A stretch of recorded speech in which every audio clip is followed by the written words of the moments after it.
Okay. So earlier in our conversation, you mentioned about yoga, and it seemed like you encountered yoga first personally in your personal journey. And then it was incorporated into your practice, and you're a certified yoga instructor now, right? Yes. Okay, okay. So tell us about that. Like, what made you get that certification, and how do you integrate it into your practice now?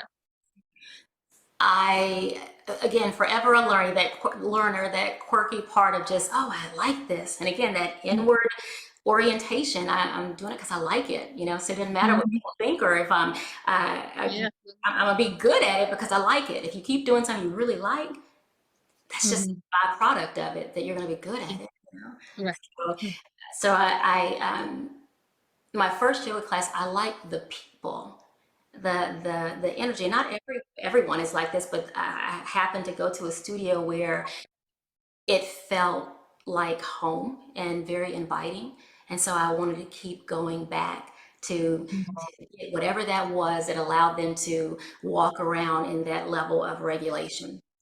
And Hmm. um, I began to go to the workshops and learn the different parts of yoga and what it Hmm. did for me. Wow. And then I started actually going, okay, these are the kind of people I want in my life. Right. These are the people that I want to have access to me. Hmm. So, Yeah, I think that's awesome. So that's what you realized personally for yourself. And then how did that carry over into your practice? didn't answer Yeah. that before, did I? No. I wanted to teach other people how to access that for them, that it's okay to do something different. It's okay to be healthier than the people around you. And so Mm, teaching that that's good.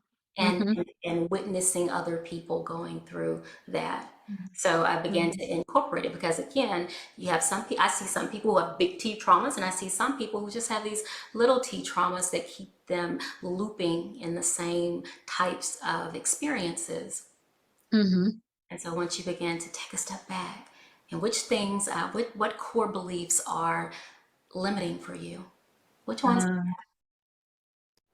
which Mm. ones are you ready to let go of?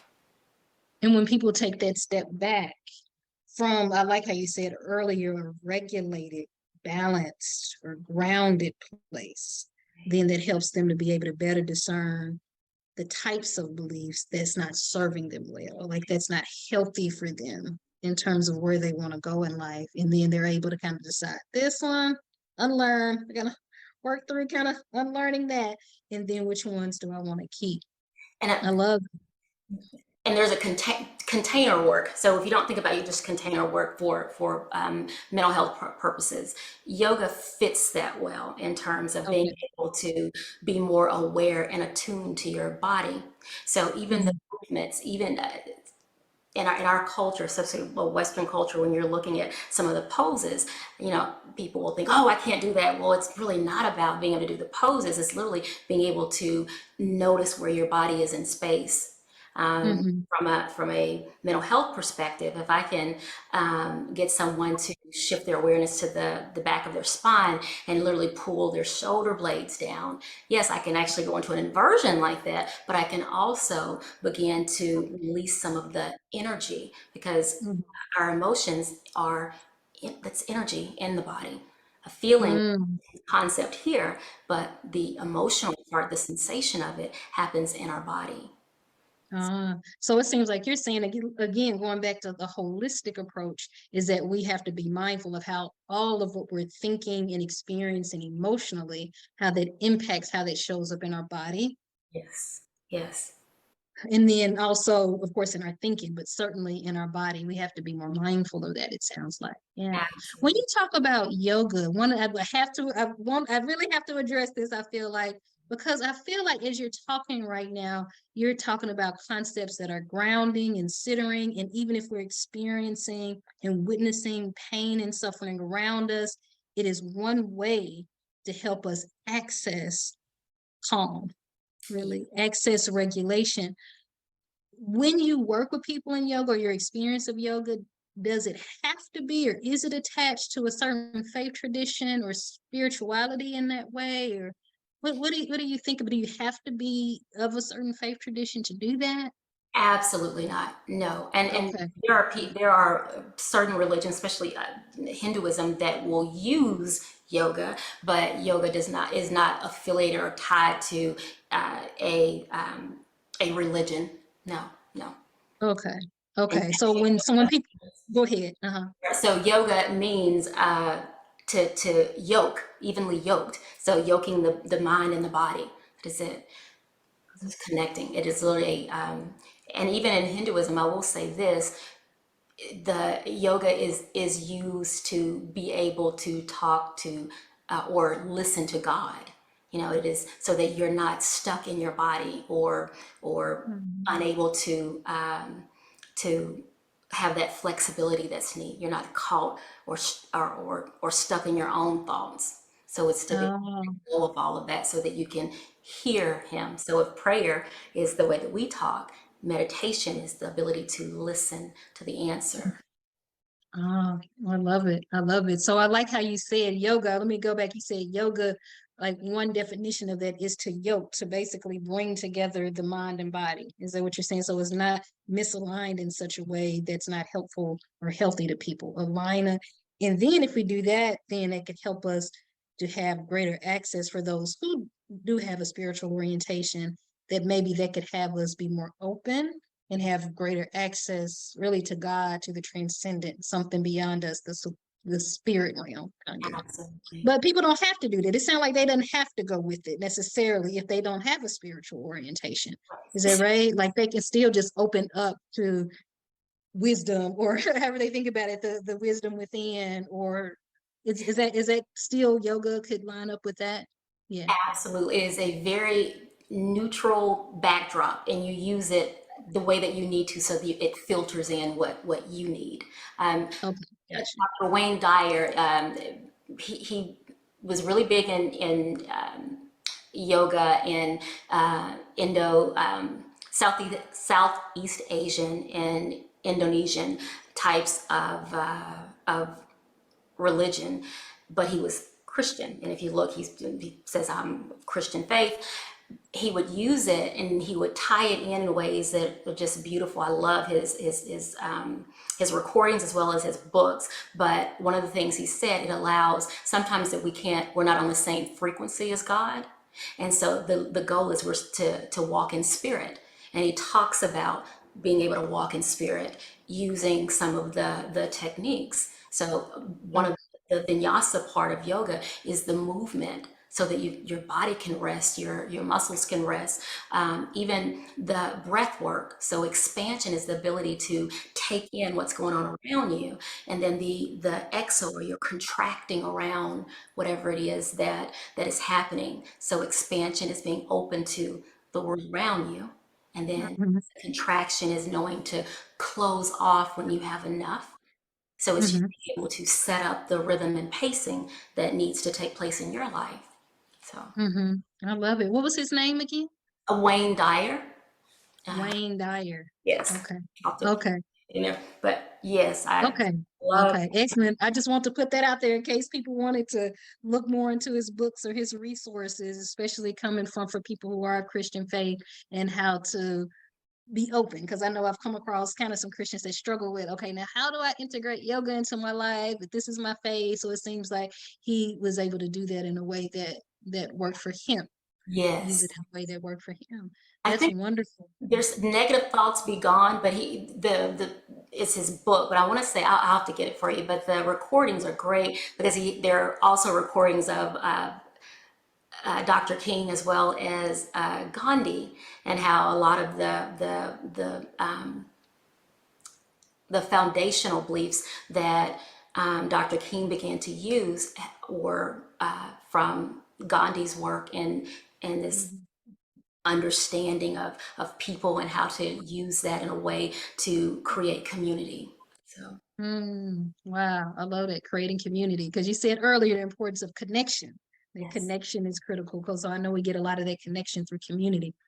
If you could tell us, you mentioned earlier that you work a lot with women. So if people are kind of wondering Who do you work with? What's the kind of the population? What's your expertise? How would you describe that? I Probably 95% of the individuals I work with are women, are Black women.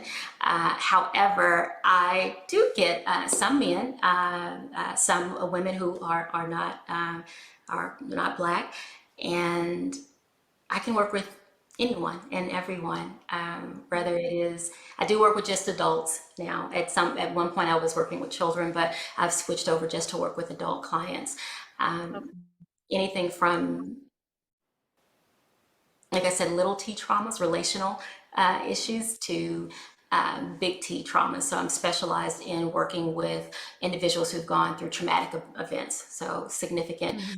complex trauma, PTSD, and so forth. And I'm trained in that. So. Okay, I love it. Y'all, you heard it. She's trained in it. She's trained in it. Yes, yes, I can definitely attest to that. You are trained in that. You know what you're talking about, know what you're doing. So what would you say for you, like if you kind of, have this next step kind of vision, what would you say for you is like coming next? Like with what you're doing with therapeutic solutions or anything else outside of that even? Yeah. And I'm gonna go back to this. I'm Yeah. really big at following things that interest me. So one of the things about creating a good sense of self is curiosity and Mhm. confidence. Again, that ability to hear you and continue following the things that work for you.